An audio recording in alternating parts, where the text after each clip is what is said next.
Hello everyone, welcome back to the live stream of Print Pretzels. Got some housekeeping things we need to do real quick, and then we'll be getting live real soon. Give me just 2 seconds.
All right, welcome to the live stream everyone. We're going to talk about some cool things tonight.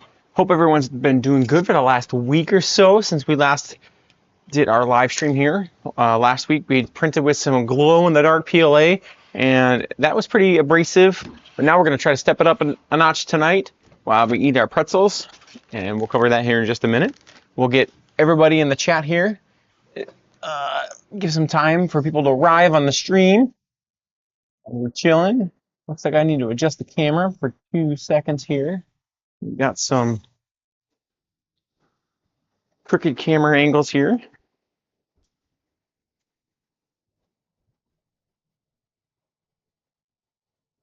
One of our furry management must have bumped the camera.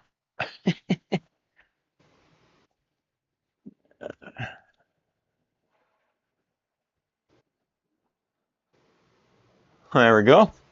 It's better. Hope everyone's doing well. So we've got some news that I've seen on the interwebs tonight / earlier today about how there may be some things coming down the pipeline from Bambu that I've been speculating. I think it was 2 live streams ago that we were talking about, the new tool changers and where they might be going. But we're also going to do a live demonstration tonight on how to add a new filament to a profile, an orca slicer. So we'll be doing some cool things like that. Hope everyone is doing well. So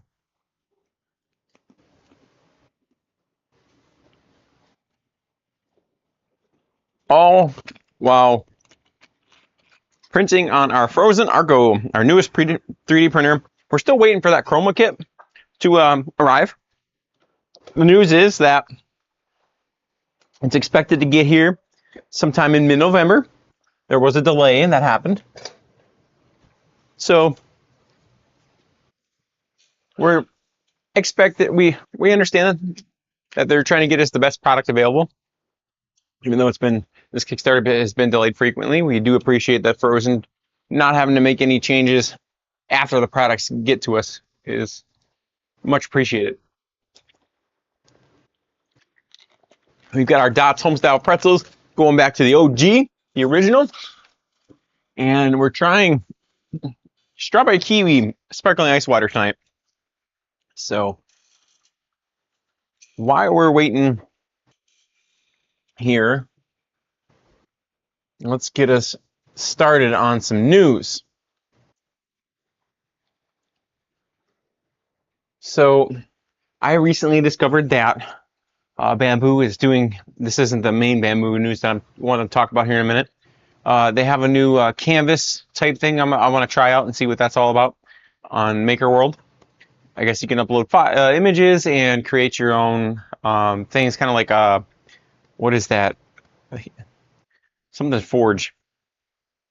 I don't remember exactly what it is, but it's where you can create works of art, images from 3D prints on the websites. So we're excited about that. But the big news that I'm super excited about is Bambu was just approved for a patent. Let me make sure I get this article pulled up here, and I will share my screen.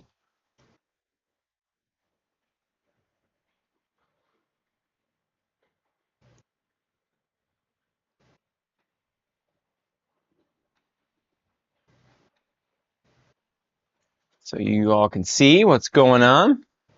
So Bambu just received approval for a patent for an algorithm for their AMS allocation in multi 3D printers. And my suspicion is that this is going to be in conjunction with the Vortex system. So they're going to have the ability, I don't know how yet, to use the AMS with the 7 nozzles that are going to be able to be swapped in and out. That's going to be impressive whenever that comes out. But I was reading in here, see if I can find the information here. With the conventional 3D printing with just one extruder, material management is simple. One filament, one printhead. It becomes much more complex when several extruders and automatic material changes are combined. In such cases, the system must decide which material is assigned to which printhead in order to minimize the number of changeovers and material loss during cleaning processes. Their patent describes an algorithm solution for this so-called co-occurrence matrix analyze. If you skip down towards the end here, the technology is likely to be particularly relevant for the upcoming Bambu Lab systems such as the Vortex model, which is according to earlier announcements will be equipped with 7 hot ends and 2 print heads. Without automated allocation, manual planning of such material would be hardly practical. So my question on this new patent that was just approved, I'm wondering if this article is dated October 28th, so yesterday. So I'm wondering if that's why the H2C hasn't been released yet, because they were waiting for that patent approval. This is a significant improvement and information for the 3D printing world, because right here at the end of the article it explains it, and I'll go over it. For competitors such as Prusa Research or Snapmaker, the patent could mean strategic restrictions. Both companies develop their own multicolor systems, some of which are based on fixed extruders or multiple tool heads. If they want to use the AMSs in conjunction with it, they'd have to fall back on alternative processes or license agreements from Bambu. So again, this is Bambu being proprietary in their technology. This is exciting for me, because if my suspicion and my theory on this, how this is going to work, is, and I don't know, I'm a big fan of Bambu printers, but I'm not affiliated with them. I don't even have an affiliate code for them yet. I'm working on that, but not sponsored by them. This is just my fan hypothesis. So take it with a grain of salt. I could be wrong, but my hypothesis is that each one of those hot ends is going to have its own dedicated AMS to it, maybe multiple. I don't know. I just know that in my gut, it's going to be multiple AMSs with each one of those hot ends. And so if we do the math on that, if there's an AMS connected to the active hot end slash print head, and then one to each one of those other 6, that's a total of 7. And if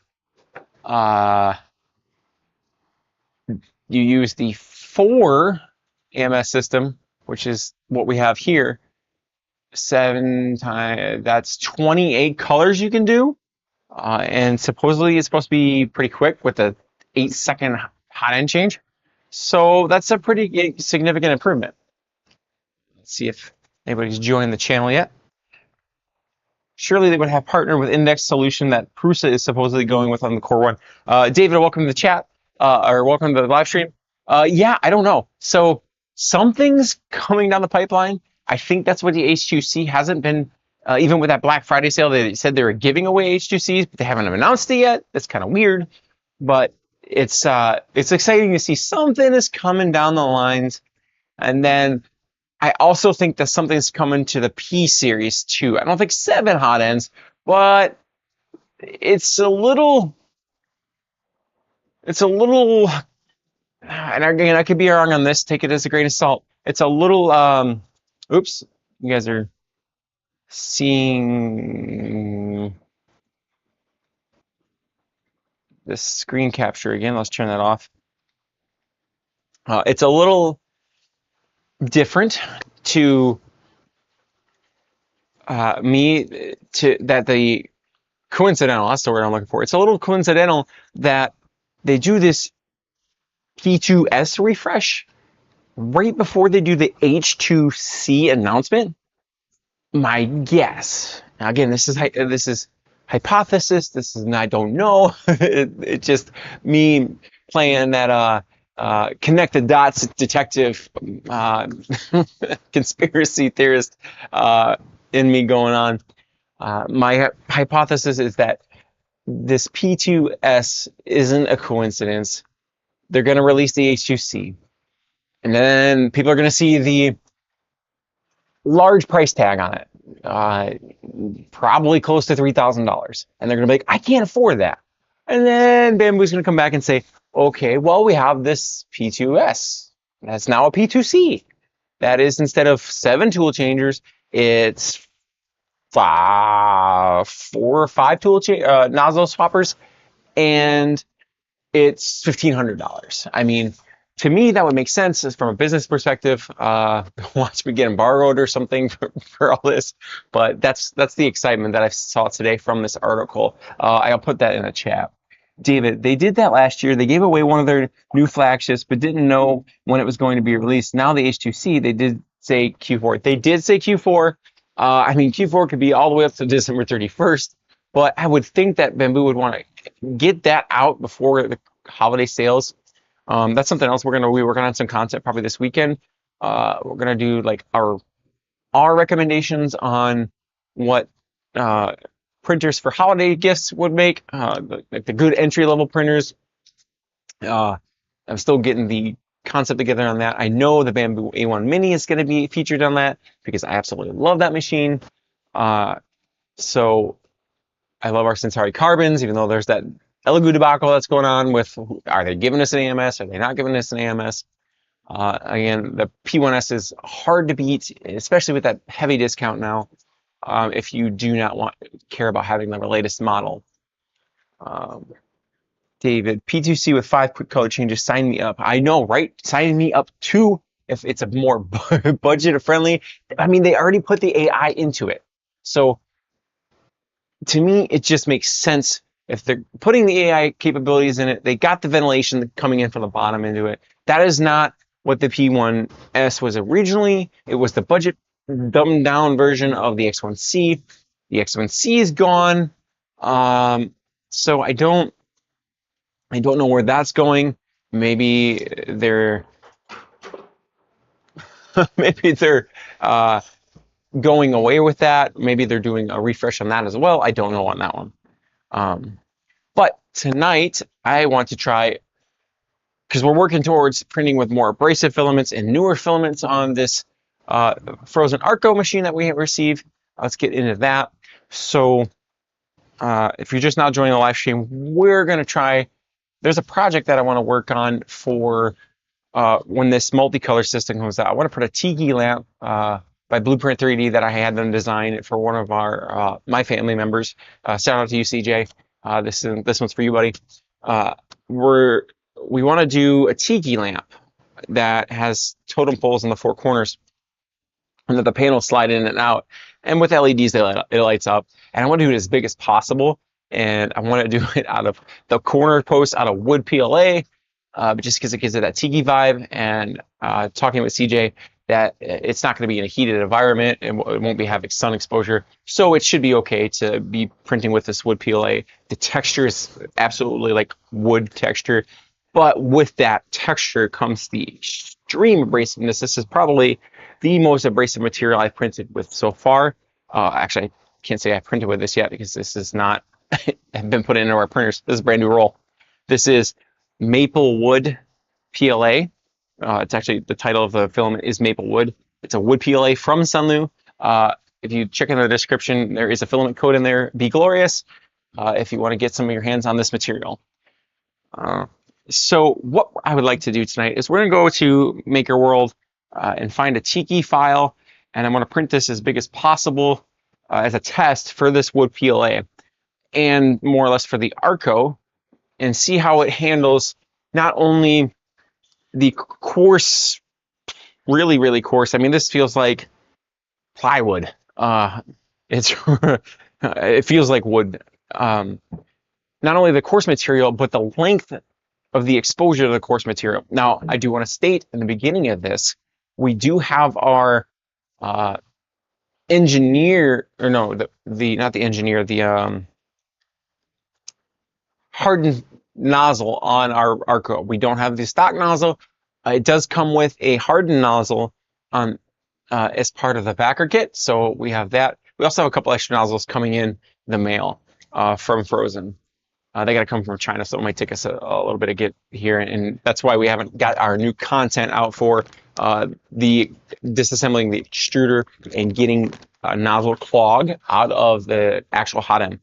We don't have any like extra hot ends to work on at this time, just the one that's left on our machine. So I don't know how long this is going to take. I don't even know what file we're going to do, but let's do some screen share here. David Walton 6308 says, normally with Wood PLA, they recommend a 0.6 nozzle to avoid clogs. Well, I know they recommend it, but let's see it. It handled the glow in the dark stuff just fine. But if we do get a clog on the 0.4 nozzle, I will add that to our 0.6 nozzle to our order from Phrozen. So let's get on over to Maker World here. I'm going to turn our screen capture back on so you guys can see what I'm doing. We're going to go over to Maker World. We're also going to have to probably add this filament into our oh, that's my message, is we want tiki totem. Oops. You guys can see all the people that I message on Maker World. So we've got tons of files to look at here. So there are really cool. I mean, one of them is even a chia, looks like a chia planter. So that's pretty cool. So, Momo, you are just our little friend tonight. I think I want to do this guy. Tiki Duo Hideouts. What's this one all about? Looks like by Novi Terra. Shout out to you. You're getting some exposure on our live stream tonight. How big is this file? Let's see what the description says. Decorative and functional hideout, perfect for use in terrain. No, terrariums. Oh, here we go. Tiki can sleeve. That's cool. I'll have to go back and print some of those. I want something that's a little bit bigger. That one would be cool if I had the chroma kit to be able to print.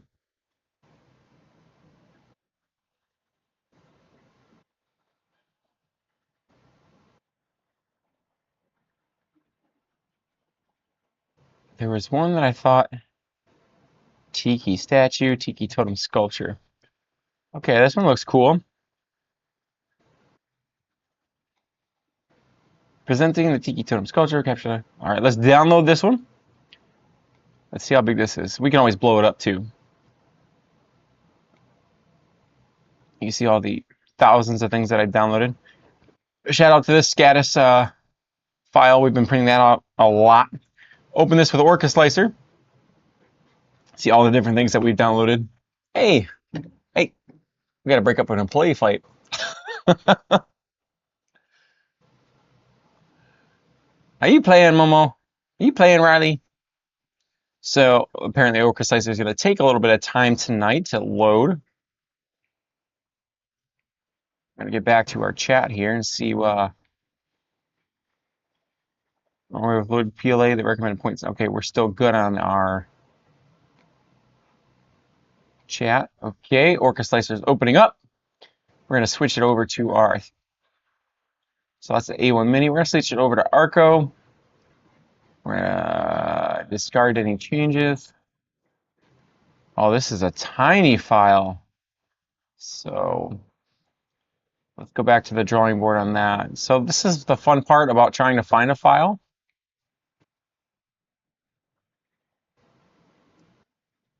I might actually really like these little ones. We're going to try this one. Go back to this one right here. Tiki Duo Hideouts.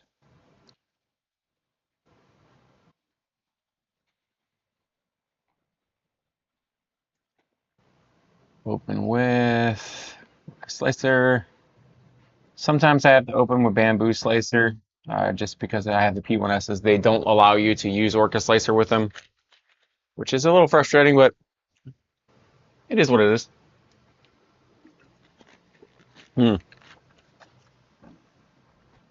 Okay. Just a shout out to you guys. That AMS heater episode has been scheduled for release this coming Friday. Editing is done. We're good to go. All right, we got 2 files here. We're going to discard any changes. So these ones a little bigger. I like this. I'm going to split this into 2 plates. I like the guy with the crown. We're going to do him. I'm going to change this to brown filament. So we're just going to go over here and we're going to select, this is kind of like a light tan brown. I'll go to brown. I think this is brown. No, it's a reddish brown. There we go. That's an orange brown, but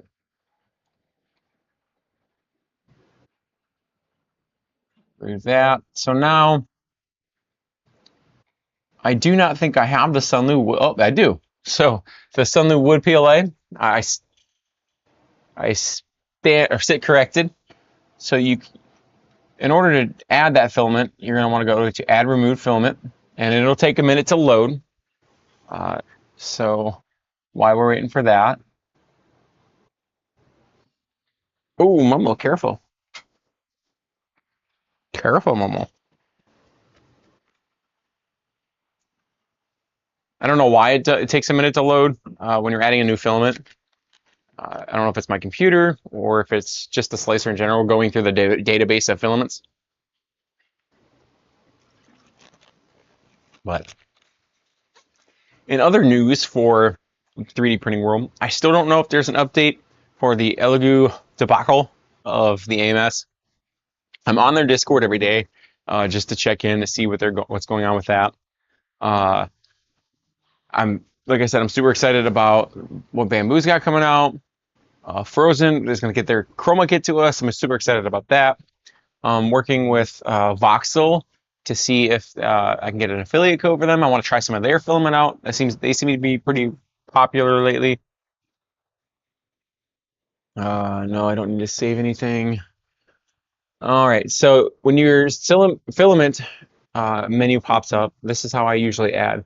I check everything that I could possibly ever want to print with, um, and they're in here usually.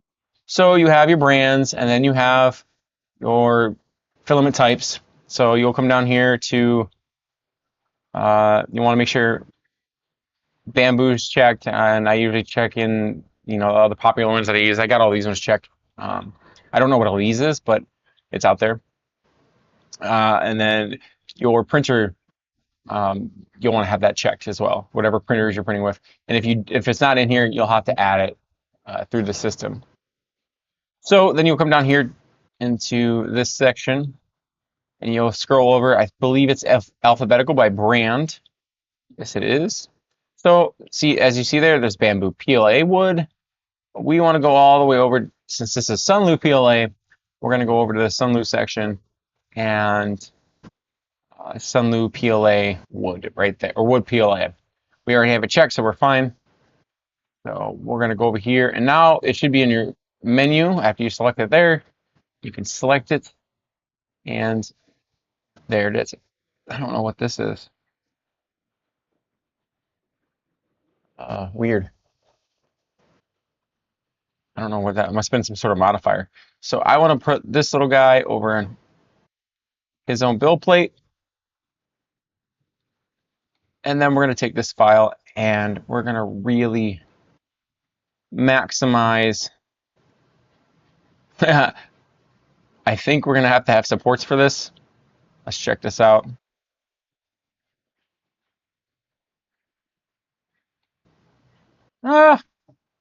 Yeah, we're going to have supports right here, probably right where the mouth area is. So we'll see what the system generates. But we're going to blow this file up as big as we possibly can. So we're going to go up to here to where this arrows are pointing out. And so now, hold on. We're going to go back for a second. Back to the move icon. So I actually want to scroll out as big as I can because this build plate is 300 by 300. So I need to be able to see. I'm going to grab it and go the full, full Z height. It should automatically with uniform scale checked. Oh, no, or not. Let's try it this way. 300%. There we go. That's what I want. So as soon as we hit the top of it, you'll see that this will get a dark area up here. So we'll try 350%. All right, so you see here, we have a dark shaded area. That means it is outside the build plate. So now we have to figure out what percentage we want to put this to make sure that we're in the build plate. And you'll see this area down here that's red too. Oops, you guys don't want that. Hit this Windows key by accident. We're still outside the build plate by a little bit, so we're going to do 303. Still outside the build plate, 302. All right. And we'll go to 302.5. See if that, okay, 302 it is. So it looks like it's going to have pretty, well, I say that, but all right, let's see what this is at the bottom. There's some sort of modifier here that file creator has put on there. I'm guessing it probably hollows it out so it doesn't print an infill, which is great for me because that saves this filament. So we're going to scroll over. Yeah, I can see the modifier on this other one too now. And what I mean by modifier is you see this gray area here. The file designer, whoever designed this file, programmed into it so that this gray-ish area goes all the way up through this totem so that it's hollow, so that the printer will not print in that area. And if you want to be able to do that to your file, you'll right-click, and you can add negative part, and you can do cylinder, sphere, whichever you want, and then program that tube in there. That's actually how I did that Thor hammer, how I made the handle hollow. But they already have this program in there, which makes it easy for me to print. So let's slice this and see how long it takes. And while we're doing back to the YouTube preview I got over here and see if we have any comments. No, we do not. All right. Hope everyone's still doing good out there. Work a slicer. It generates a floating region. Please orient the object or enable support generation. I'm guessing it's probably talking about this nose and this area right here because it sticks over. Without any support, it'll just... All right. So it's going to take 450 grams of film, which is roughly half a roll. I could probably lower that with the infill. I'm surprised that the nose does not have... Let me make this smaller so you can see it better. I'm surprised that the nose doesn't have more blue area on it, which means it could use supports. So it looks like there's a small area up here, but I think that'll be okay. So what I'm going to do is I'm going to go over here. I'll open this back up and back to prepare. And we're going to go to global, and we're just going to try general supports. How you do that, I'm actually going to take the brim off because I hate brims. I have not had any adhesion problems with this so far. No brim. Then we're going to go down to, or over to support. Then we're going to go up here and check the enable support box. And I don't really usually like Tree Auto, any of the other ones. Tree Auto seems to be the best success that I have. And the Tree Strong is going to use more filament, but I'm okay with that because with the strong version of the trees, they're less likely to fail. And then the threshold angle, any angles that have overhangs that are lower than that angle will generate supports. So, and now I'm going to put them on the build plate only because I don't want supports coming off the print to support another area because then at least scarring in two spots if they're too close. And then shout out to Uncle Jesse for his top Z distance video. Go check out his channel. I'm going to change our top Z distance for our supports, which is how far the support is from the actual model. It makes it removing supports is a little bit easier. So I'm going to change it to 0.24 just because I've never printed with this particular material. 0.28 is pretty good for like PET G. So we're doing good there. So now we're going to reslice this now that we got all those settings changed. If you guys have any comments or like anything that you think would make this more likely to succeed, let me know.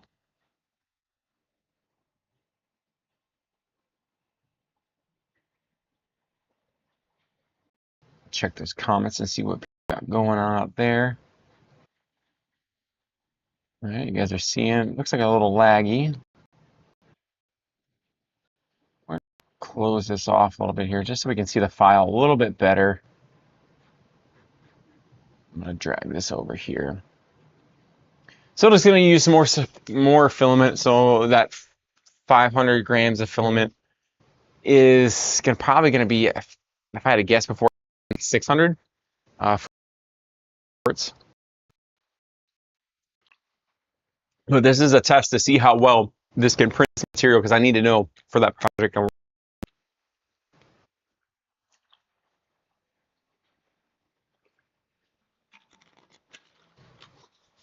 And it'll give you all some information on whether or not this machine can handle the wood abrasive filaments at a 0.4 nozzle, or if you should get a 0.6.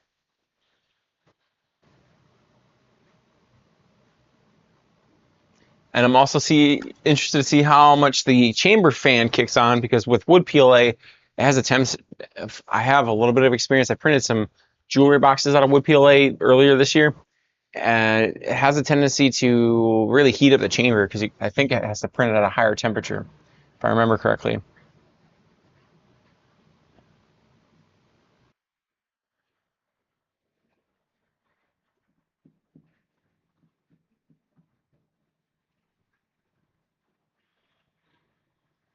Oh, quick note on these new Sunloose spools. I've noticed that the newer material that they have, or newer spools that they have, they also have a spool temperature resistance at the bottom for those EMS heaters that they just put out. So it gives you an idea on what temperatures you should be drying your filaments at.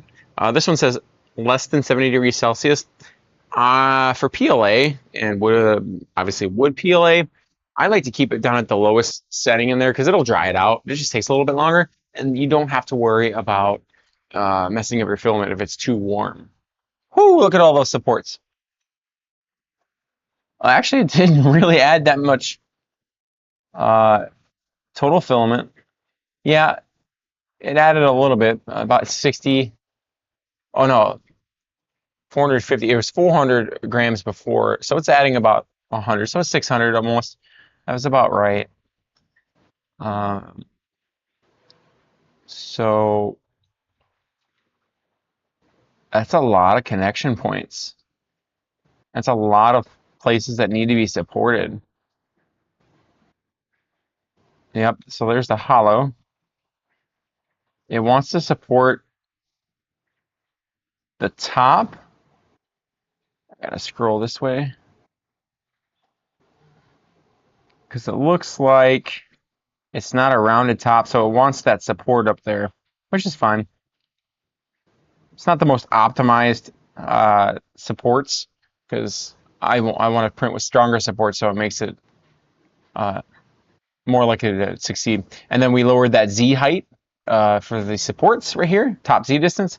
What that does is this space here, uh, the more top Z distance there is, the more space there will be between the support and the model, which makes it taking it apart easier. But if you get too far, then it won't support it. So it's kind of a give and take. So with that said, we're going to load this up on the machine. I'm going to switch back to the camera so you guys can see me. I'm going to go back here and go webcam. I'm also going to turn on the Frozen cam here. Let's see. So you guys can see nothing's really going on in the printer right now. I'm going to put this over in the other corner today because it looks like that's the setup's good for today. But we're going to load this up in the machine. So, pardon me, I'm going to have my back to the camera. So it looks like my little roller here came out of place. So I'm curious to see how brittle this stuff is too, because with some of the other materials as they sit out, and this one hasn't, I just opened it up today, that see how I usually take these little electrical tape pieces off the ends. That's how they tape it to the side of the Sunloose spools.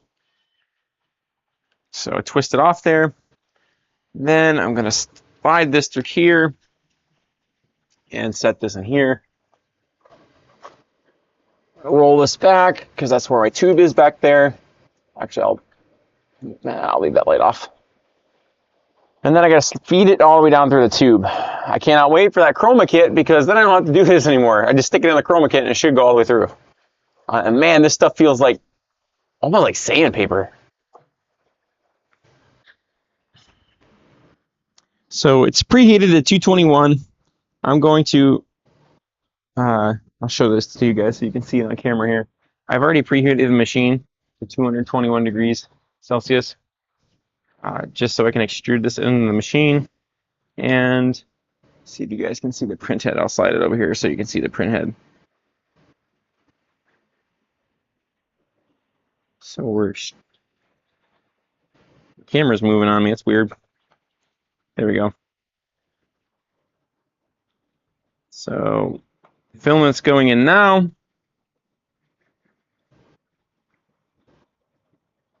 It's extruding some of the old filament that I have put in there, which was the glow in the dark, which was the abrasive stuff we were using before.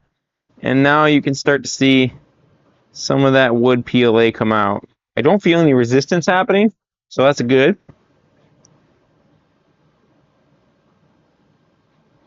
So we got good flow going out of there. So now once that stops, I'm going to open up the door Remove that excess out of there so it's not on the build plate. And then we're going to load up our file. Put this back in the center so you guys can see what's going on in there. And we're going to put this back to 0. I don't know why the camera keeps moving like that. It's like it's uneven there. And then we're going to go back to our machine over here. And then I'm going to click Send to Printer.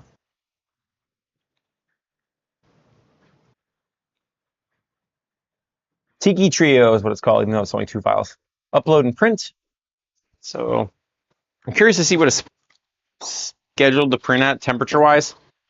Looks like we got some more overhang coming out of there. Hopefully it comes off of there when it goes to its home. But I'm super excited to see what this Wood PLA does. Move my chair back here. Hey, buddy. Again, we're eating some of our Dots Homestyle pretzels while this file loads up. 65% complete.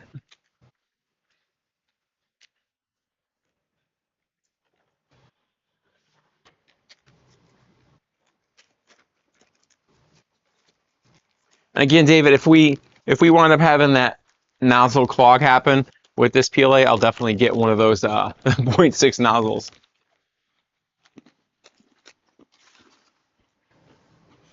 If you're just, what you got there, buddy? Oh, that's that little thing I did. If you're just now joining us on the live stream, we talked a little bit earlier about the exciting patent approval that Bambu just got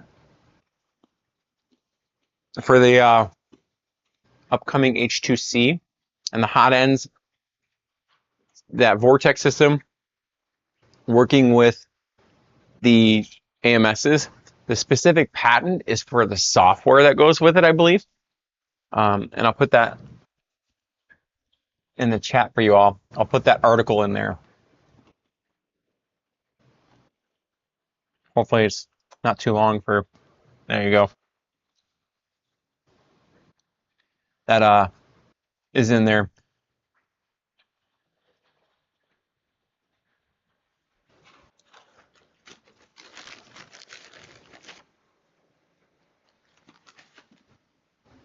All right, let's load it up.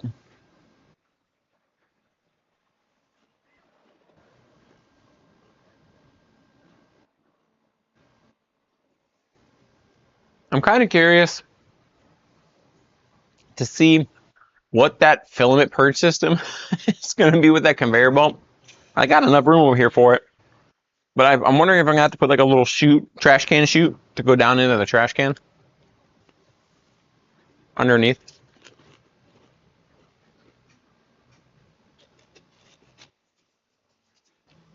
All right, so far so good.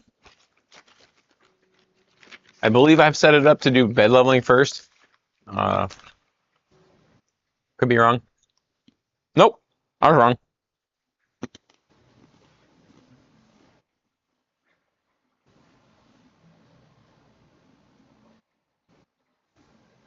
I was wrong. First layer is going down pretty good for those supports. Smooth.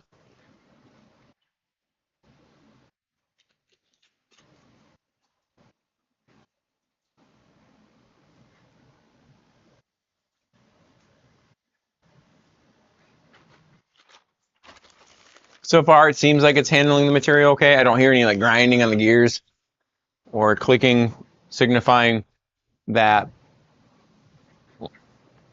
there's extrusion issues.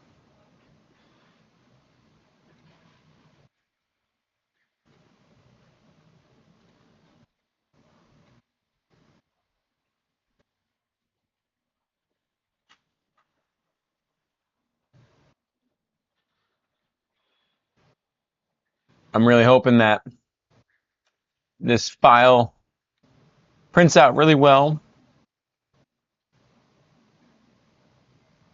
Trying to get back into Orca Slicer, and there we go. It'll really give me an idea of what this texture is going to look like for the Tiki Totem lamp that I want to print. I have other shades of wood filament from Sunlu. I think there's like 5 or 6 different shades. There's some as dark as like cherry wood, and others that are much lighter than this kind too. Or this color, like a bone.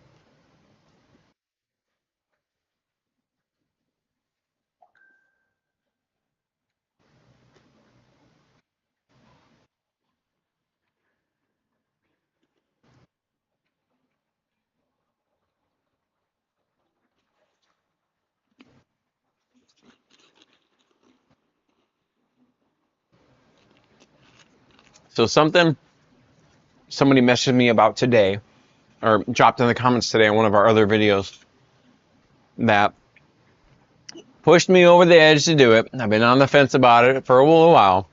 I did order a spool of TPU. I did a little bit of research, and it says it's okay to print without ventilation once or twice because it doesn't really have the fumes like ABS or ASA. So we're going to do a TPU file test print at some point on this. Drop it in the comments on what you guys think we should try first. I have no idea. This would be a brand new filament type for me. I kind of wanted to do. I did get glow in the dark, so I'm really amping it up. Not only is it glow in the dark, abrasive material, but also stretchy, squishy material. I kind of want to do a airless basketball and see how it goes. But I also think glow in the dark shoes would be really cool. Print my own glow in the dark shoes.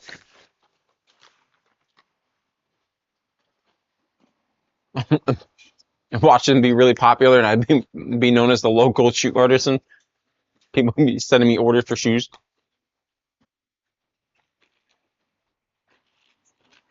That would be funny.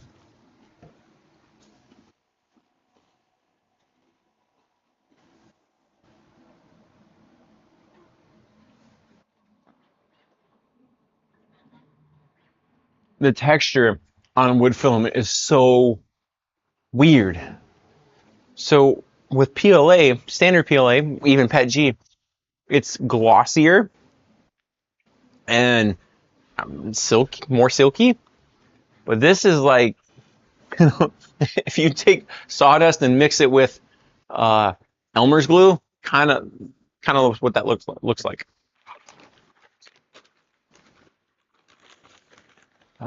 David said you could do a phone case, tires for a toy car, cover for your remote.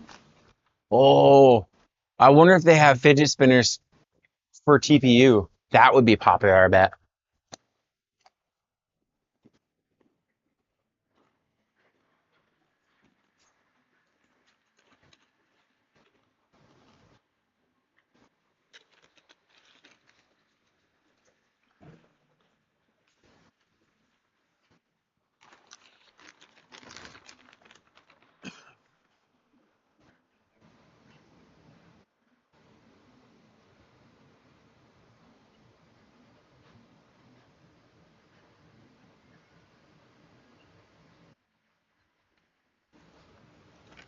So we're doing pretty good on that.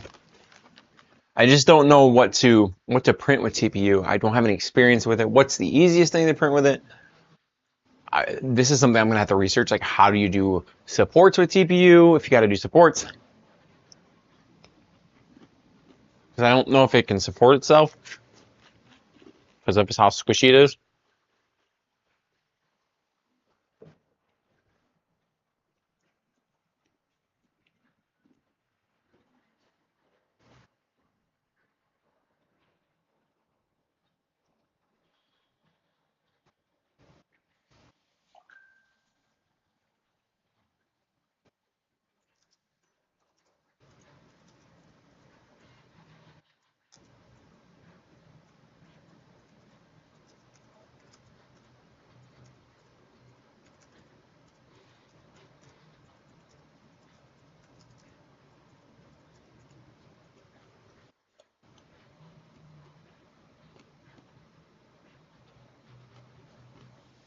I'm actually surprised on how fast it's printing.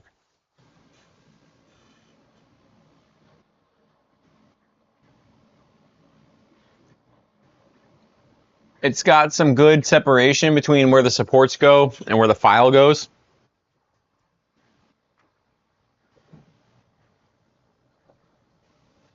I don't see any of the elephant split, indicating that with this filament profile, there's not proper Z height.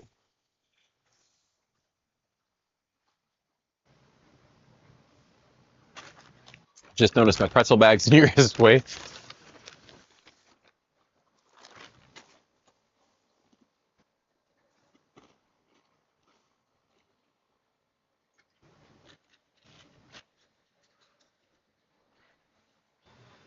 In case you guys were going to order one of those AMS heaters from Sunloom, I'll have an affiliate link in the description of the video that's coming out on Friday, so you guys can do that. Gives us a little bit of a kickback on that.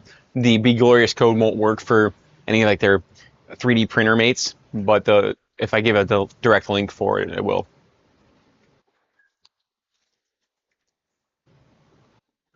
Hi, Momo. Wow.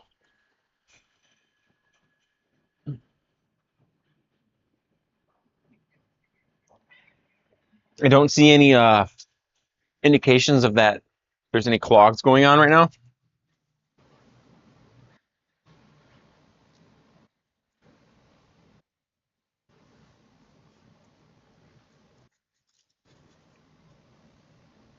I don't see any streaking, indicating any extrusion or over extrusion or under extrusion. It's pretty good.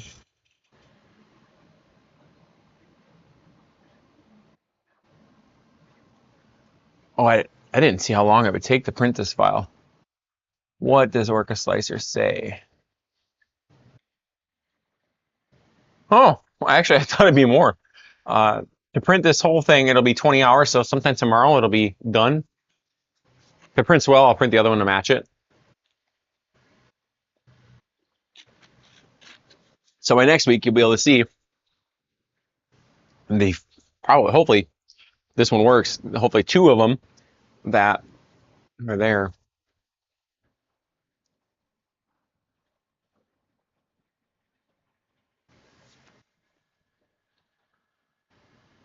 I just realized I could put LED lights in these because they're hollow. Because I don't know if I have it in here or not. I didn't make the file, but I cobbled it together in the slicer. If this is wide enough, I have an extra one of these. I can set it in it and it becomes its own lamp.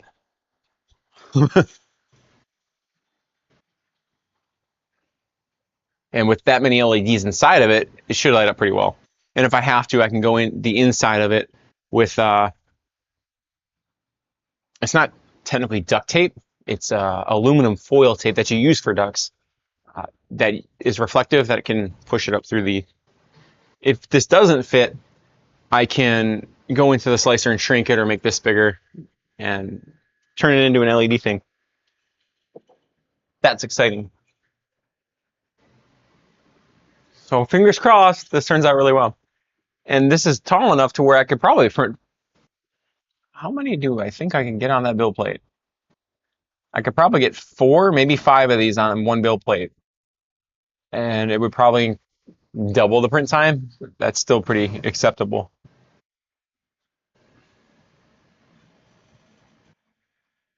Right now it's printing at about 300 millimeters per second, which is pretty good.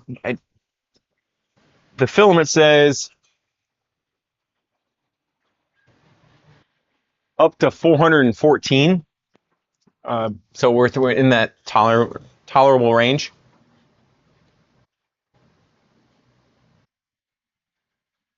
Oh, that's a shame. It's too bad that the eyes weren't. Once the chroma kit gets here, maybe I'll make one of these to where the eyes are translucent, glow in the dark filament, so that when I do put the LED in it, it'll light up, but and show through the LED, the eyes, but also when you turn the lights off, the eyes will glow for a while afterwards. That'd be pretty cool.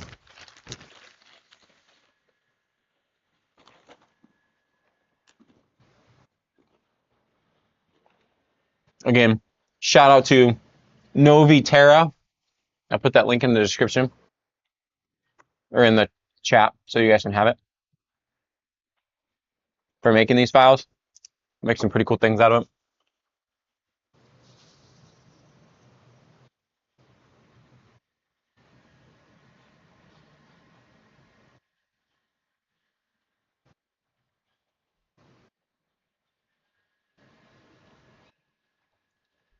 And if you're hearing a fan through the microphone, I promise it's not the Phrozen Arco.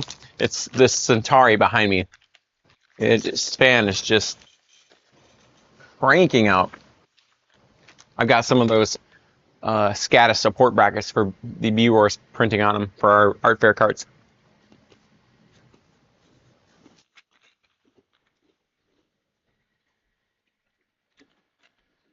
So to recap what we talked about tonight on the live stream, we've talked about some of the 3D printing news that I've come across today.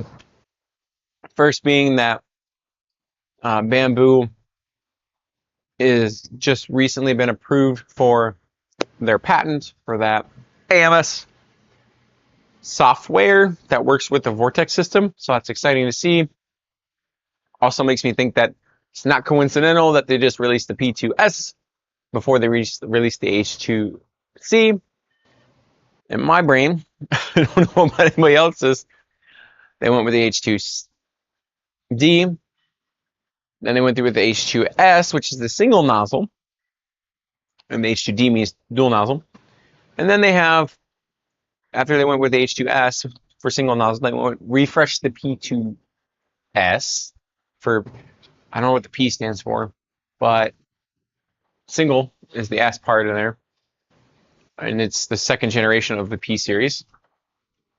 And now they have this patent coming out that makes those nozzles work and optimized with the AMS. We're going to get the H2C. That's already been confirmed. My theory is we're going to get a P2C. Well, if I'm right, I'll be the first one that has said it out on the interweb that isn't held to an embargo. So that's great. If I'm wrong, I just look like a madman, which is okay because that's still glorious. We covered that. I did provide an update, but not an update on the Elegoo Centauri Carbon and their AMS stuff. That is a debacle. I really, really hope that they make good on that promise that they made to us. I know the Centauri Carbon 2 is out in the China market, but their customer market's so much different than ours. The faster they get something out there, they want their printers, they want it now, and whatever's so affordable and can be do multicolor is what's gonna sell. So that's also why that system looks a lot like the 85X from FlashForge.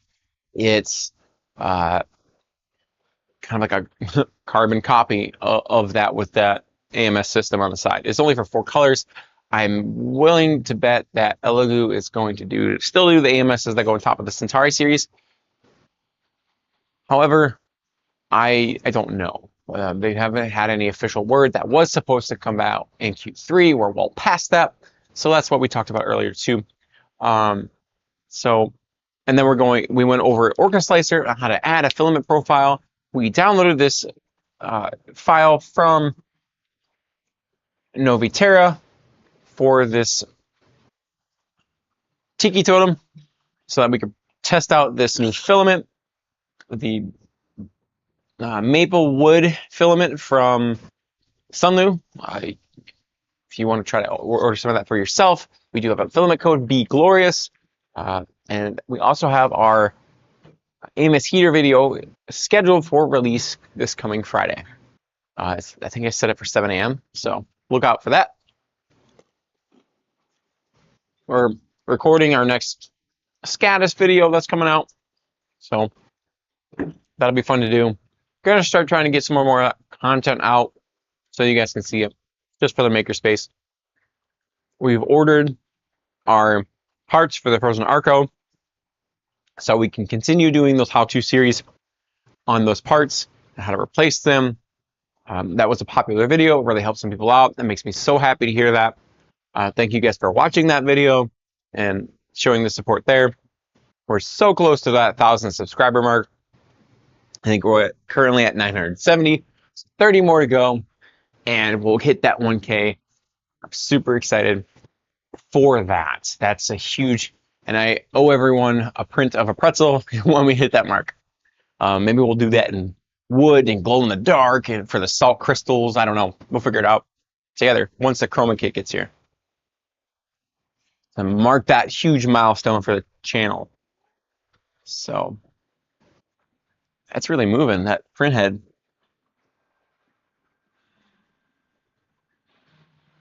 I kind of wanted to test out adjusting the layer height. It would have taken longer to print, but adjusting the layer height of the actual model instead of 0.2 to like 0.1 and seeing how well it handled that. But I always kind of want to, we want to stay with the more basic stuff so that we get a final print that's successful, and then we can tweak it if we want to get better detail as we explore this new filament type.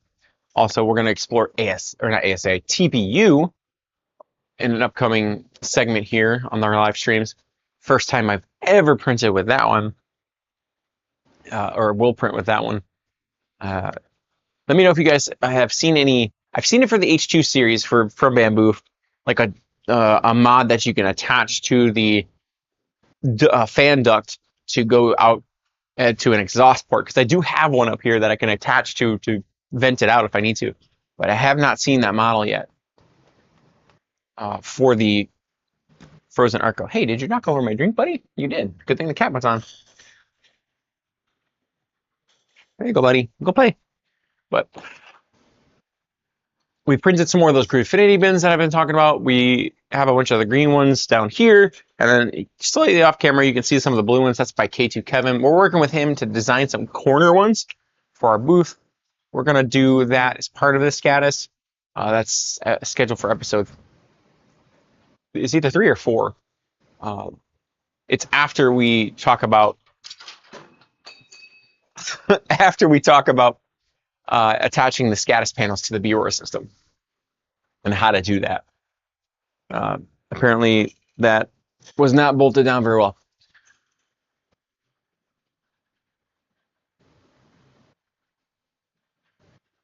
I've always found it really, really mesmerizing that these machines can do a darn near, if not perfect, circle.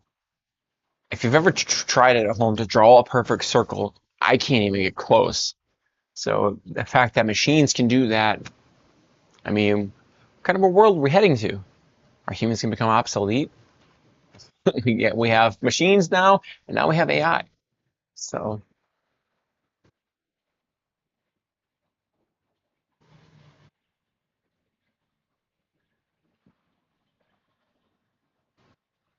trying to see, yeah, changing that layer height for the top Z distance really made a difference. I can already tell on the first couple of layers where those supports attach at the bottom. I don't know if it showed it when we had it on the live stream, but there's actually some supports at the bottom of the feet of the totem that are needed, and you can really tell how, one, it's supported really well, but it's far enough away to where it doesn't attach to the model fully, but close enough to where it does provide support so the model doesn't sag. It's handling it beautiful.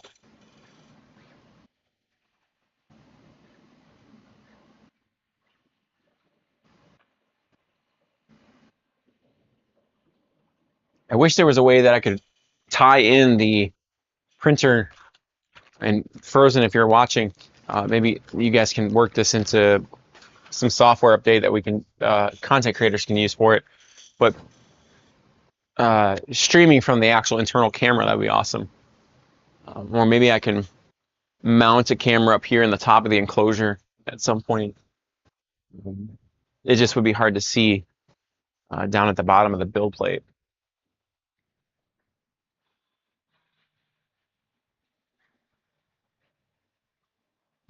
Again, I got those pretzels right in your guys' way.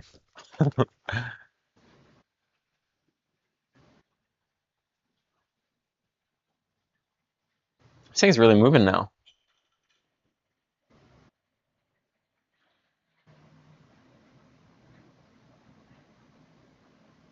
I would have thought with the wood filament we would have had to print slower, like silk PLA. Well, it looks like it's still doing just fine. Doing its thing. And judging by the hollow space in the file, it's gonna be close. It's gonna be close. Definitely gonna be tall enough. I might have to make this taller. More LEDs though. That'll be exciting.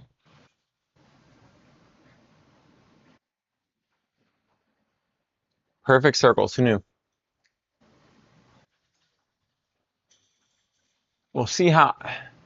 I'm almost regretting my color choice here. I have a couple different other colors I could have done. Actually, let me get those and I'll show you guys. So the different colors that I have for the Wood PLA from Sunlu. That's not wood. This one is. So is this one. Sorry that I walked off camera real quick, guys. That's the one we're using currently. And then there's this super dark one. It's not.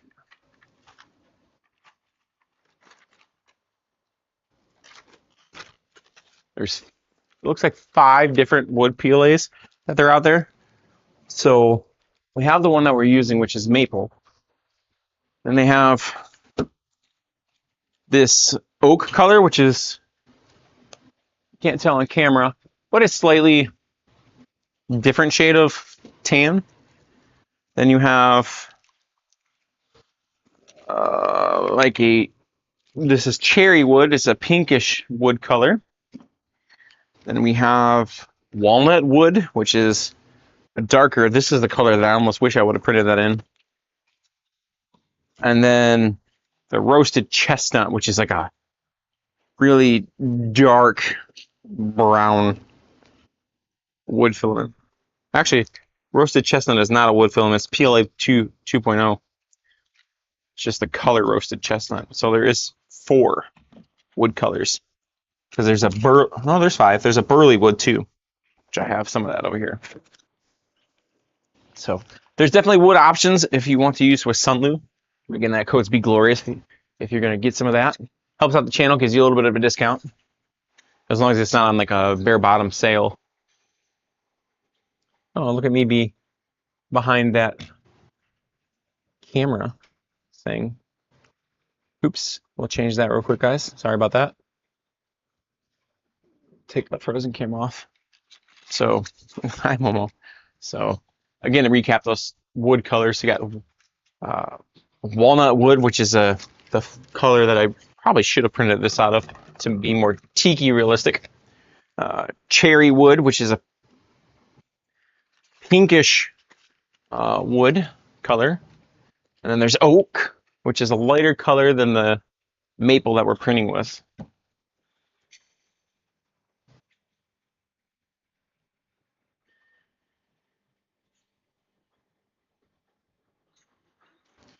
Shout out to Sunlu for making that variety of wood colors.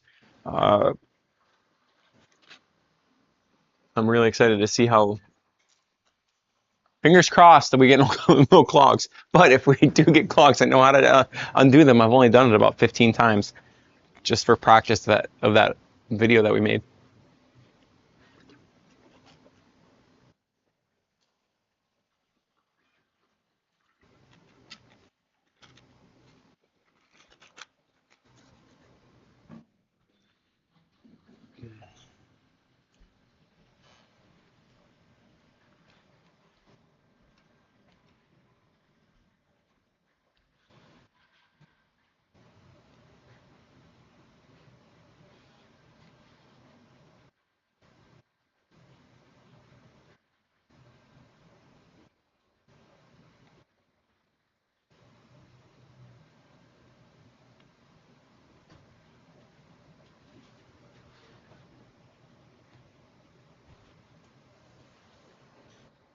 you guys have any questions about wood filament, or like what temperature it's recommended to be printed at?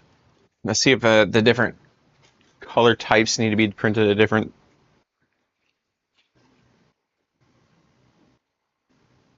Okay, so to answer my own thought process there, so there is a different print setting temperature for wood versus standard PLA. So if you're printing faster with like what we're doing, currently it's set at 220, which is recommended to up to, it says 100 to 150 millimeters per second to up to 215 degrees Celsius. If you're printing faster than that, it has an additional recommendation of 215 degrees Celsius to 260 degrees Celsius. You can print up to speeds up from 150 millimeters per second to 400 millimeters per second. I know it's a lot of jargon, but, and it does recommend a bed temperature of 50 to 60 degrees Celsius for good adhesion. And that's Sunlu's recommendations. And I trust them since they're the makers of the filament.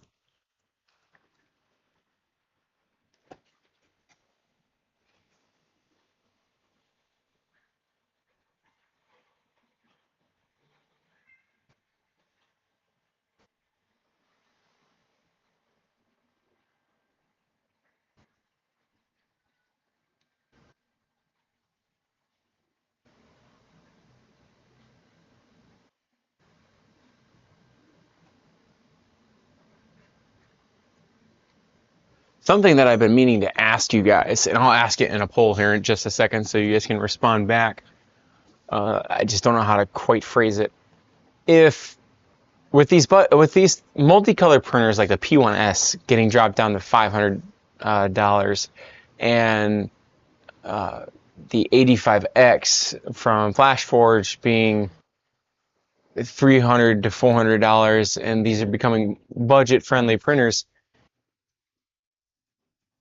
are you more likely to buy one of the cheaper multicolor printers that has the purge waste in it, which over time that is going to cost you a lot of money, or now that the tool changers are coming out, or now that the nozzle swappers are coming out, and we're supposed to be able to save that filament waste and cheaper, and it's save filament cost over time and speed, what are you likely to get more? Are you going to pay a little, are you willing to pay a little more for a printer that saves time and money? Or are you willing to go a little cheaper for a printer that wastes time and wastes money?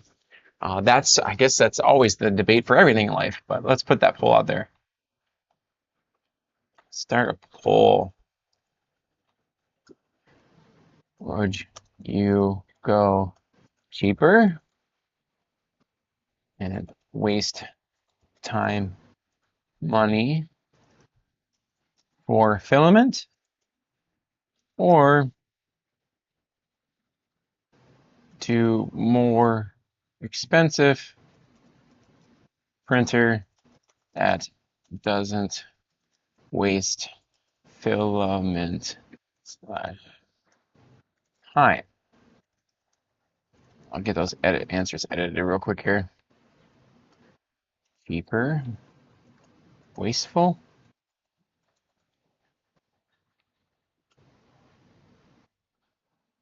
money saver over time, costs more,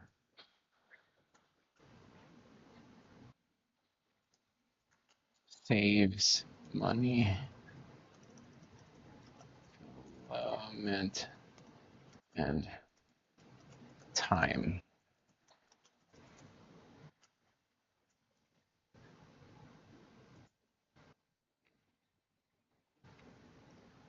Oh, my question is too long.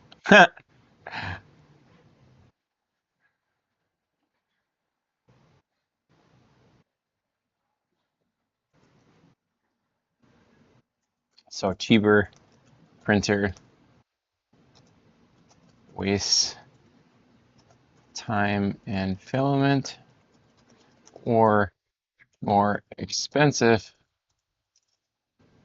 and saves filament and time. Because everybody's got a budget.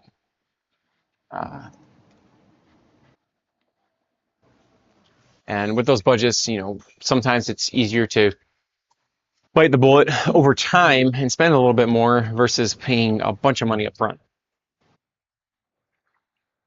Like, do you get, if the H2S or H2C comes out and it is $3,000, do you bite the bullet up front and save $1,000 in filament costs over 3-4 months, which offsets that? Or do you, get the P2S and, still have the filament waste, but it's a couple $1,000s cheaper?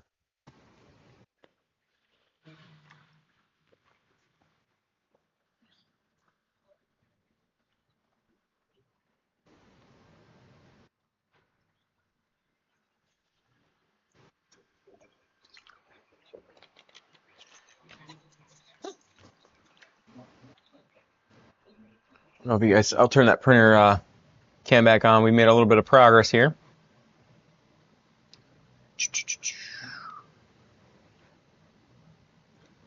So frozen cam is doing pretty good. Oh, that's really bright on camera.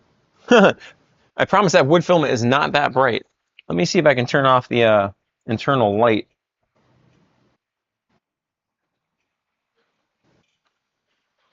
Yeah, that's much better.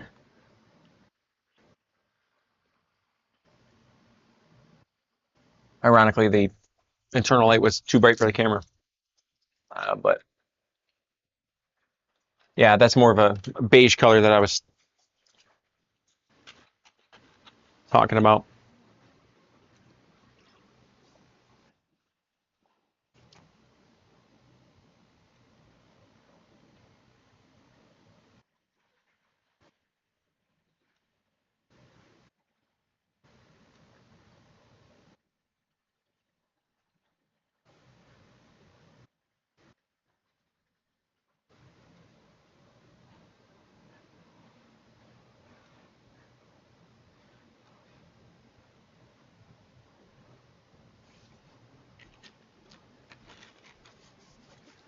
So is there any filament that you guys would like to try out on the channel if you're out there?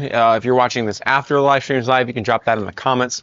Let us know what filament type we should learn. I'm all about the learning experience and growing as a community and this content being out there for you to learn with us here on the channel. I'm going to have to pee a lot tonight because I drank both of these. But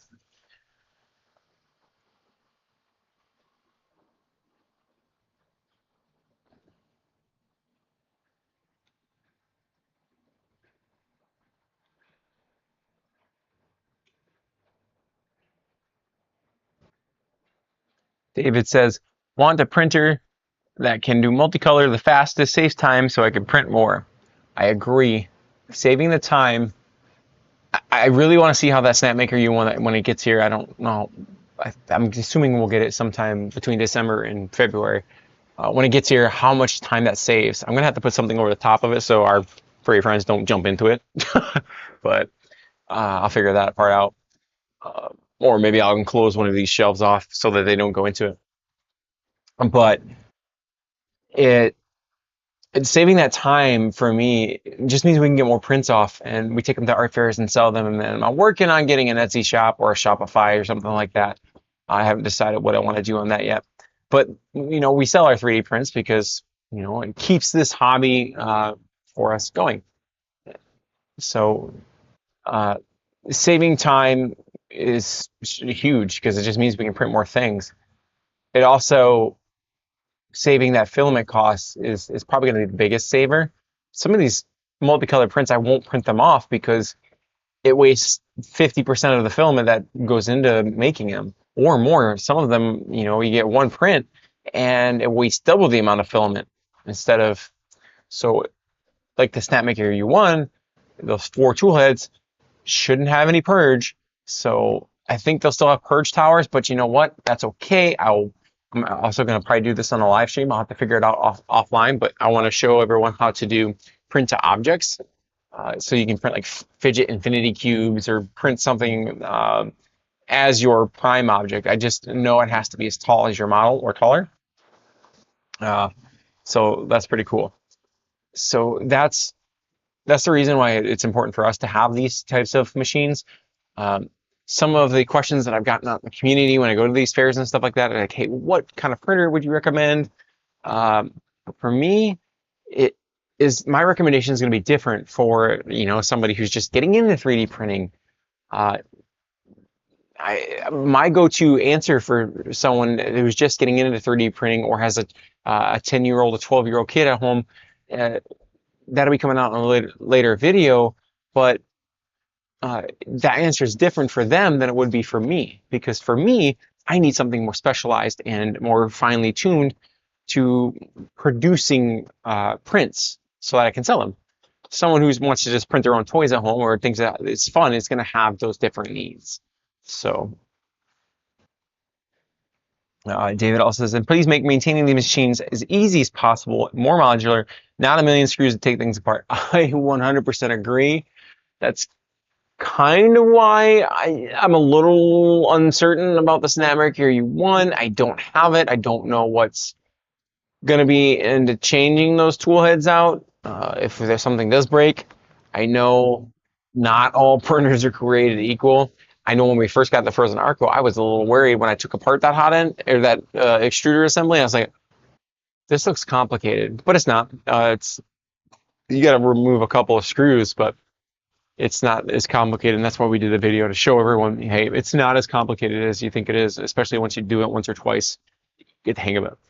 But it's all, excuse me, it's also why I'm excited about the H2C.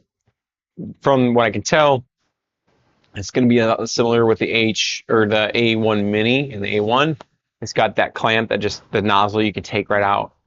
I hope that they make the extruder assembly, though, easier to get to, because when I have an issue with the extruder assembly on the A1 Mini, taking apart those, God, it has to be at least 6 bolts, at least 6, and they're not in any fun way at all. And then it like falls apart when you take the tension spring out.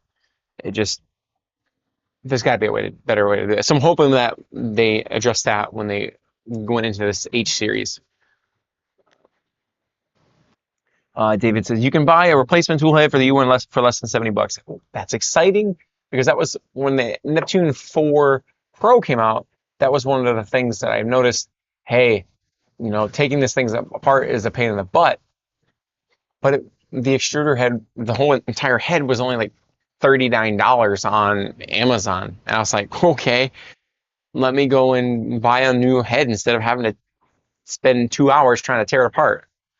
So that's a trade-off there. So I do like to see that the head is less than $70. That's about half the cost of the printer for the backers. 70 times 4. That I can see where that goes. So maybe they'll offer a discount for other things. David also says, swap it and fix the one that's broken while you keep printing. That's a good point.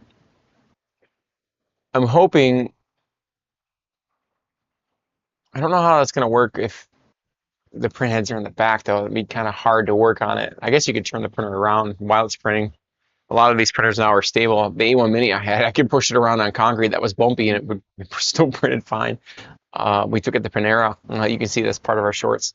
But it's also, I'm interested to see how this H2C comes out. I think that's why they did that window on that side. And I'm guessing this is another, hey, I don't have the machine. I'm not part of or affiliated with Bambu. I'm trying to get an affiliate code for you guys for that. But I'm guessing because they have that window on the side, part of that conversion kit from the H2D is going to be turning that window into a door, whether there's hinges in the back so you can access, because you're gonna have to work on that Vortex assembly. I don't care how good it is. Eventually something's gonna have to be, torqued or worked on. That's just the nature of 3D printing, and I don't think that's ever going to go away. If it does, we'll be in a really good place. But you're going to have to work on it, and you're going to have to get in there. So that's making that as easily as possible. I'm hoping is what a lot of the R&D of the last 3 years, from what they claim, is what it's gone into, is making sure that not only it functions, right out of the box, but also maintenance is as easy and as simple as possible. And if you have an H2D and you're looking at getting that conversion kit, I want to bet that, and I'm not a betting man, I want to bet that you're going to have to put a door on that side instead of your window to be able to work on that and get that in there as part of the conversion kit. If I've spoiled anything, Bambu, I'm sorry.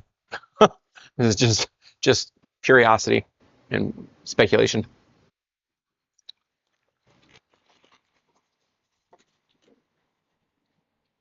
So we got pretty good height going here. We got about half an inch off the build plate. Man, there's no layer lines whatsoever. I mean, there are layer lines, obviously, but not like where you get like those layer lines that are nice and fine and tight together, and then you get like a glob that's a big layer that's around the outside. Then you go back to the tight layers. It's very smooth. I can't wait to hold this file and see what the texture feels like, because just holding the filament was sandpaper. Best way I could describe it.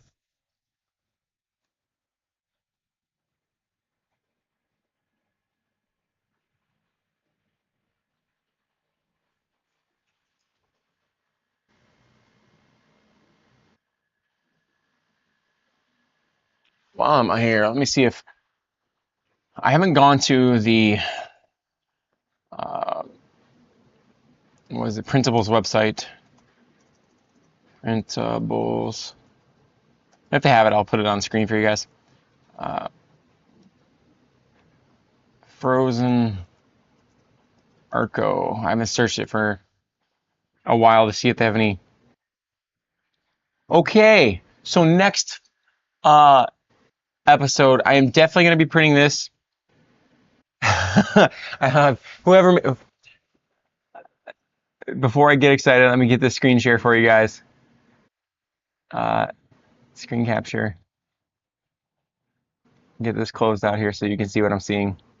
I don't know who made this file, but if it works, I'm going to be super happy. I'll put this up on the screen. We'll do this on the next live stream. Somebody made this set so that it caps off the lead screw flexing top cap set. So modifying the 4 lead screws fixed in the top bearing. So maybe this isn't what I thought it was. Dang it. After opening the printer bottom and inspecting the pulley assemblies, I discovered that the 4 lead screws could be pushed up quite a bit further into their respective bolt pulleys. Okay, so this is something to help make it function better. I was hoping that this was those covers for these corners, because you can drop things in there and they just disappear forever, or until you maintenance your printer. Dang, I was hoping that's what it is. But let's go back to what I was searching here. So I just searched on printables. There was only 1 or 2 files a while back when I did this. So I did a replacement cover, silent tool head, webcam mount. I remember that being on there. Heat break cooling duct. So these are some upgrades that are out there. Orca profile for Frozen Arco. That's, okay. And then the poop catcher. So this was the other bucket, but this is the bucket that they have for the behind it. I don't know if that would fit. Yeah, that wouldn't fit behind my machine right now. I have to modify that a little bit, shrink it with the x-axis. But those are what's on there. Let's go to, I don't know. I don't think Maker World's going to have anything. But we'll try it out.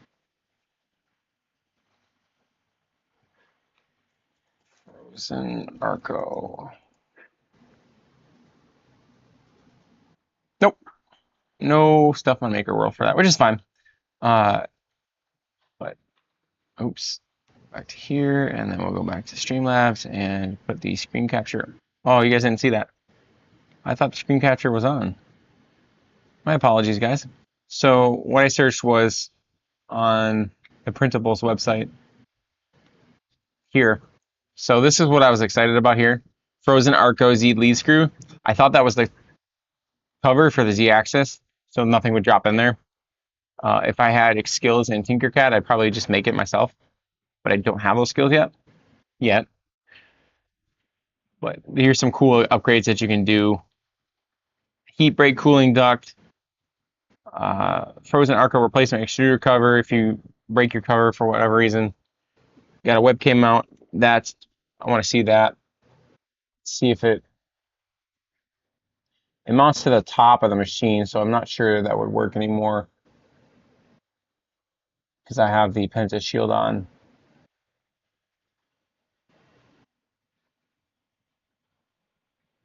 Might only be usable without the color kit mounted. Oh, so I don't really see where it mounts. So, but I might try printing that out and see what happens.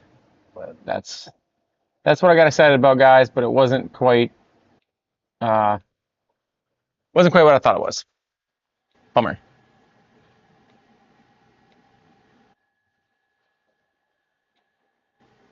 Someday we'll get that file. Somebody will make it.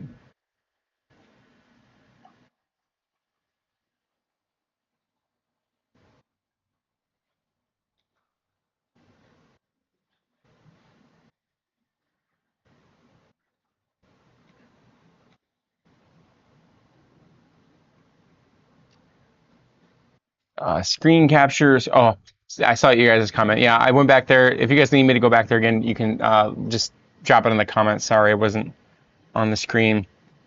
But this is the search that I did. I'll drop that in the comments for you guys so you can see what I was seeing too, or in the description chat. So that's what I was seeing, and I was excited about.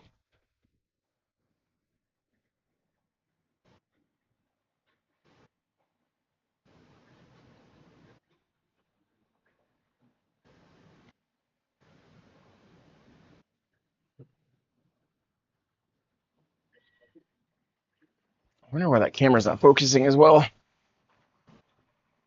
gonna turn the light back on for you guys for the Arco, so you can see if it'll give it a little bit more light to focus in with the camera. Our feet are printing for this Tiki model, and the supports are not attached to the model, which I was afraid of as it was going up. I was worried that they're going to be attached, but they're got plenty of clearance. It won't be hard to pull these off at all.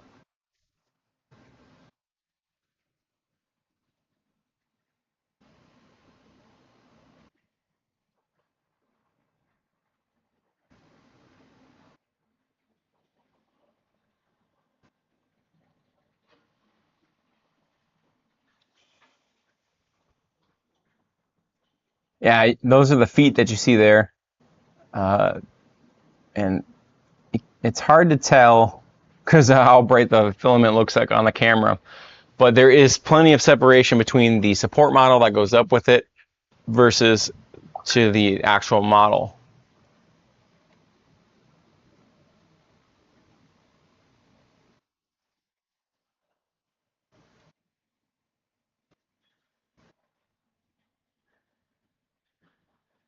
I'm really surprised that this file is only going to take 22 hours to print because it maximizes the build plate volume or the build height.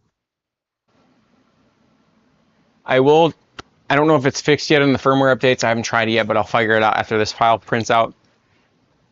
If you print to the max height of your build volume before you start your next print, lower your flying gantry because it will go and hit the top of your frame and it will grind, and that's not good for your machine.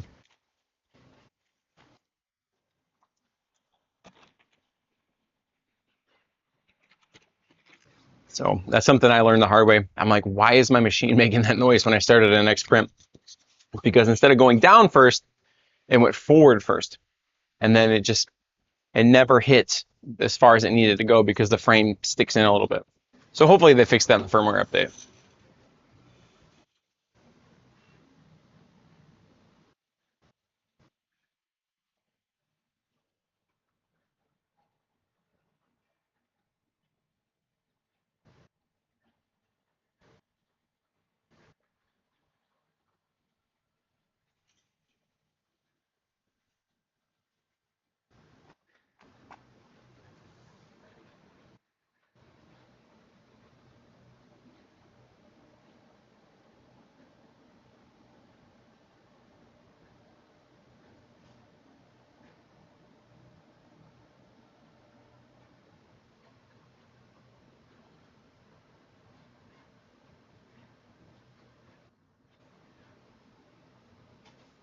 I'll have to see if I can't do like a video on how to pull the time-lapse video off of this machine.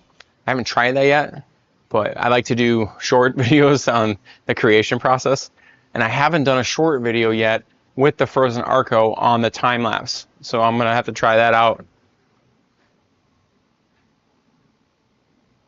on this machine. We did some pretty cool things recently. I'll have to do a time-lapse video of that giant purple egg that I did. I showed it on last week's stream, but this is from Cinderwing 3D. Let me get this out of the way. I didn't max out the height on this one. I maxed out the width because the bottom of the file, these 2 points, were as far as I could go from corner to corner, and it wound up being 125% of the egg size. And I printed it in PETG by Soval, and it's pretty big. I don't know how translucent it is. Well, it is pretty translucent.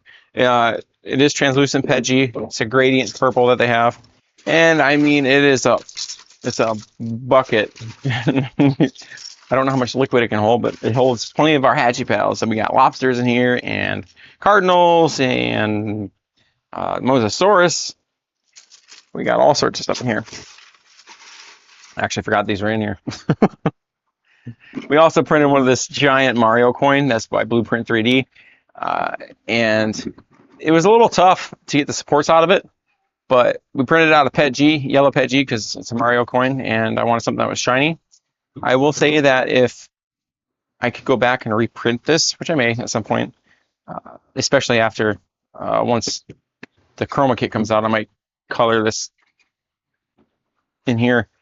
But I would probably change the Z top height for those supports because it would make those supports that are stuck inside this a little bit easier to get out of there. So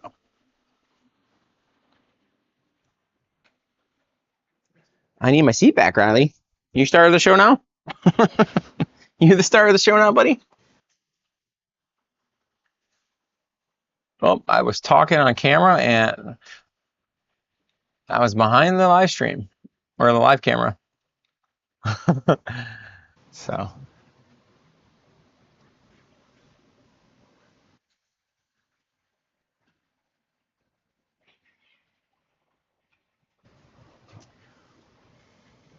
I don't know if you guys know how to do this or not, or if you've seen any of the other channels that are out there that have done this, and maybe there's a how-to video on it. I would like to be able to do it to where I set up a live stream of just the printer and what it's printing, and you guys can just click on the channel and it's on there.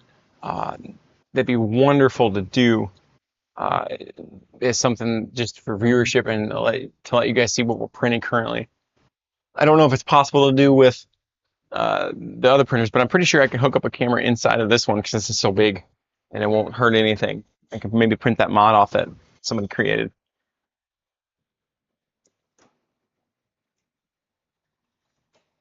I have to do some research on that just because that would be something fun to have on the channel. See what we're printing on a Phrozen Arco at any time point of the day if there's something running on it.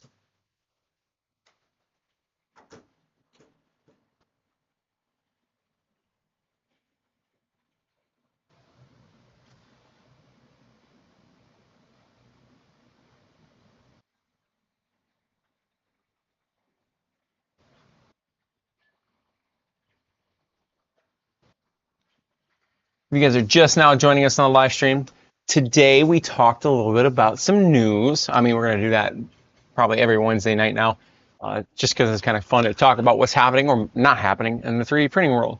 Update for Bambu, speculation. I don't have any insider information. This is just me connecting the theory dots. We have had the P1S be refreshed to the P2C or P2S, so that's got its new generation. We've had the H2D and then the H2S come out, which is the single and dual nozzles. And then Bambu just got approved for a patent that makes their AMS system work better with their, I'm guessing, their tool changer. That's going to be the Vortex system. It's the software that they got their patent for to optimize it. So they have the patent now. That's going to mean that, in theory, if the patent is they're going to use it, they're going to have their AMSs be able to work with those nozzles that they're going to be swapping in and out. I don't know if it's going to just be the print head that they're just going to swap out. That wouldn't make sense to me. Why have 7 nozzles when an AMS only is going into 1? That doesn't make sense unless they're going to do it to where... no, that wouldn't make sense either, but they could technically do it to just the active nozzle, and it goes in and out, and it just remembers what color's in there. That'd be a lot of work, but maybe they're going to have it to where the filament, it'll preheat on the side, and it can go in there while it's printing with the other one. That would be cool. That means it's managing 2 different heating mechanisms at once. I think that's what the proprietary patent is for. Speculation, theory, what's the word I'm looking for? I don't know. It could be, it couldn't be. This is just theory to me. I don't know. But it's the coincidences are all there. You got P2S came out. That's, you know, they're gonna make a budget version of the H2C for the P2C now. That's affordable for other people to use, or for people that don't have $3,000 budgets. So I don't have one of those. To get a smaller version of the machine, like they did with the X1C when that flagship model came out, top of the line. Oh, it's, you know, however much money it was when it first came out. But then they made a budget version of it that didn't have all the AI, didn't have all it, but it was still printed with it, and it works and still uses the AMS system. Do we get that with the P2C in theory? It's got AI, it's got all the capabilities that, you know, supposedly H2C is going to have, minus probably the top of the line bells and whistles in theory. That's what we covered at the beginning of the video. We also covered the non-news of the Elegoo Centauri Carbon debacle about the AMS system. No news there. We're going to be very sad if they don't. We got to. I have other reasons to use the printers, but I did back, and you shouldn't back printers on promises unless you're doing Kickstarter. And even then, if you back printers on Kickstarter, you're not fully guaranteed. There's always that clause. But if you want something for a reason and it's promised, just because it's in words doesn't mean, if it's not the actual product that's out there already, there's a risk. So could Elegoo say, hey, we tried to develop the AMS system for our Centauri Carbon and we couldn't get it because of technical specifications? Sure. Will it upset a large portion of their community? It would. But, you know, that's the risk that we all took when we ordered those Centauri Carbons. They do have the Centauri Carbon 2 out in the China market, but that's a whole different market. They do want multicolored printers there, and they want them budget friendly. And the logistics of it, the American market and other markets that aren't the China market, their needs are different. So we don't know why the Centauri Carbon 2 came out there and why they use that in the moniker. I think they could have avoided that if they labeled it differently and made it not the exact same look, but that's Elegoo's business, not mine. But we're still hopeful. They haven't said anything yet. I think it's just delayed because of, you know, research and development issues. How they got to put the heater in there. How's it going to sit on top of the machine?